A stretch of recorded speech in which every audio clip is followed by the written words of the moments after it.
Bago pa man natapos ang 2020, ang Bisaya gyud gipaminaw ang hangyo ni Mary Jane Ocampo nga taga Surigao City. Mahinumduman nga ni adtong Oktubre human sa iyang successful operation sa bukol sa tutunlan tungod sa cancer of the salivary gland, mihangyo kini sa atong programa na tabangan siya na makauli sa Surigao aron makauban na ug balik ang iyang pamilya sa Surigao City. Ato kining tan-awon.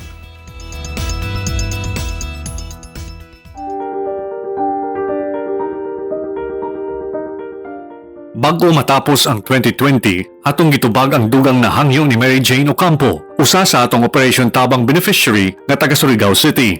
May numduman na si Mary Jane ang natabangan sa Malasakit Center na nagmalampuson sa iyang operasyon sa tumor sa liog. Siya na diagnose nga dunay mucoepidermoid carcinoma o cancer sa iyang salivary gland.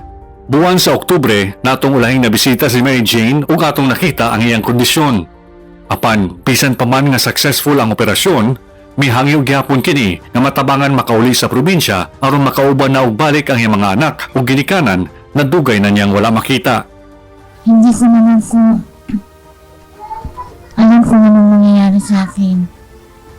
Pero gusto ko na lang po makahingi ng tulong Panginoon Surigao.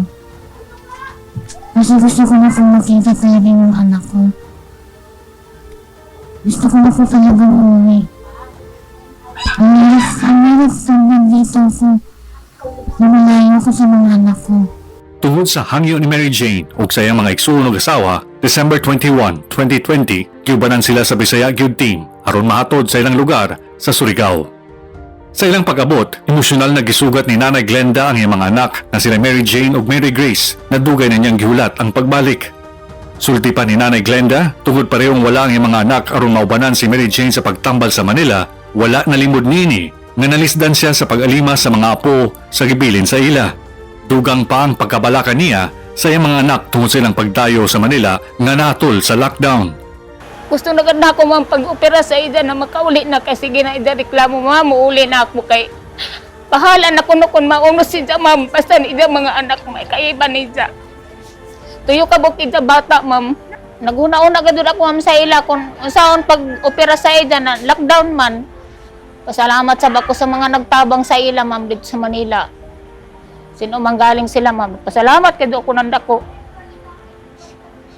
Dako gadud utang na loob na ako ma'am sa nagtabang sa ila.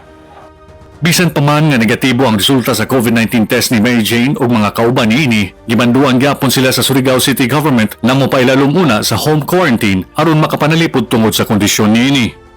Dili man mag-akus ni Mary Jane ang iyang mga ginikanan ug mga anak. Mapasalamaton gyapon kini tungod nakauli na sila sa ilang dapit. Nabisan pa man gipailalom sila sa home quarantine ug di magkauban sa usa ka balay sa pagsaulog sa Pasko ug bagong tuig, mapasalamaton gyapon sila tungod pinaagi lamang sa pagdungaw. Makita na nila ang ilang mga gihigugmang pamilya.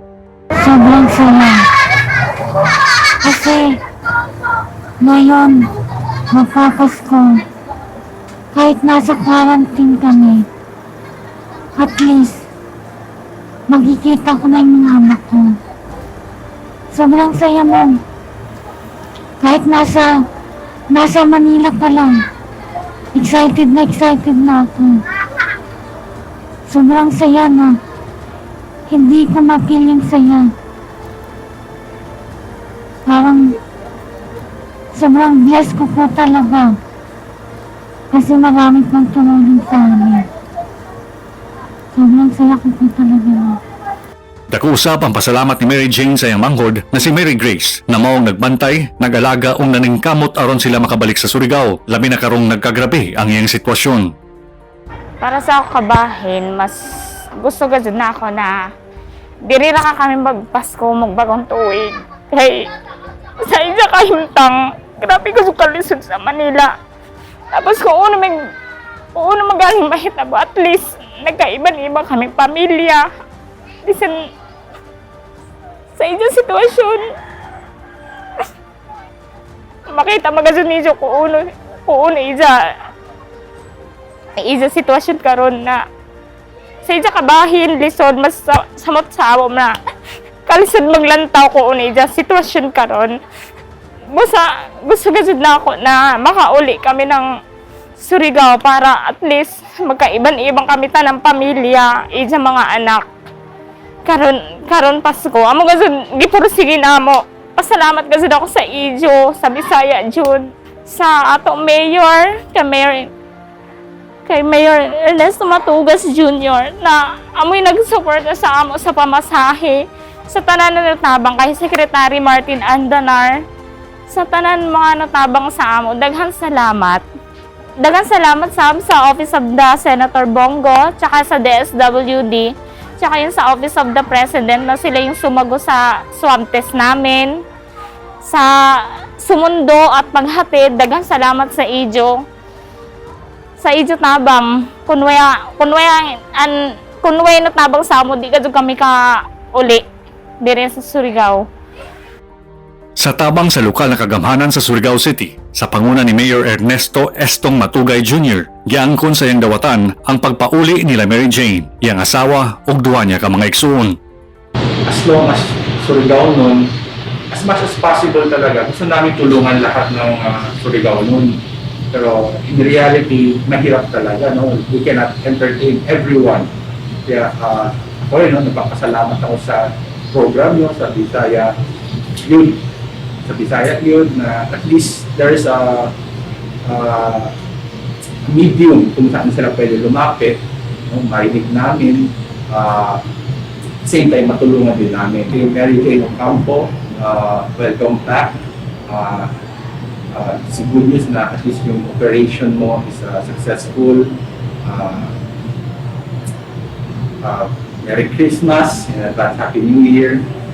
Ngayon kasama na ang pamilya mo. I hope na ang paggaling mo is patuloy na. And to Secretary Martin, daghang salamat, Secretary, no? Katapang na sa isang fellow Surigao na.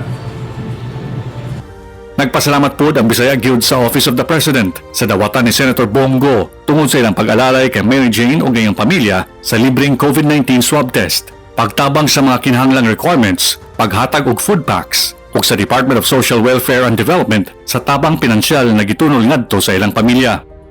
Matod sa lokal na kagamhanan sa Surigao City, padayon silang motabang kay Mary Jane sa unsa mang kinahanglanon niini sa iyang pagpatambal. Thank you po. Para sa inyo, magkakagaling po.